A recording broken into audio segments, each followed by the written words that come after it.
সেই সংখ্যাটো এতিয়ালৈকে প্ৰস্তুত হৈ আছে, চূড়ান্ত হোৱা আমাৰ অসমৰ শিক্ষক কৰ্মচাৰী সকলোৱে অসম চৰকাৰৰ লগত আগতে এটা বুজাবুজি কৰি থৈছে যে ভাৰত চৰকাৰৰ যিটো চেন্ট্ৰেল গভৰ্ণমেণ্টৰ পে স্কেল আৰু অন্যান্য মানে নীতি নিয়ম আছে সেইখিনি অসমত প্ৰযোজ্য হ'ব।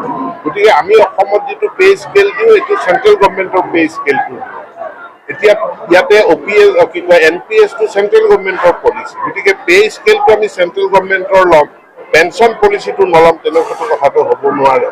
গতিকে দুয়োটাই এইটো অসমত প্ৰযোজ্য হৈছে, কিন্তু বিষয়টো বিভিন্ন ধৰণৰ পৰ্যালোচনাৰ মাজত আছে আৰু সেই পৰ্যালোচনা অনুযায়ী ভাৰত চৰকাৰে যি সিদ্ধান্ত লয় সেইমতে অসমত বিজ্ঞান শিক্ষকৰ নিযুক্তিৰ ক্ষেত্ৰত চৰকাৰে সিদ্ধান্ত লৈছে যে তেখেতৰ যি অৰ্হতা আছে অৰ্হতাত গ্ৰেজুৱেশ্যন মেথছটো এটা ছাবজেক্ট হিচাপে থাকিব। যদি নাথাকে, যদি মেথছটো এটা ছাবজেক্ট হিচাপে গ্ৰেজুৱেশ্যনত নাথাকে তেনেহ'লে হায়াৰ ছেকেণ্ডেৰীত তেওঁ 60% নাম্বাৰ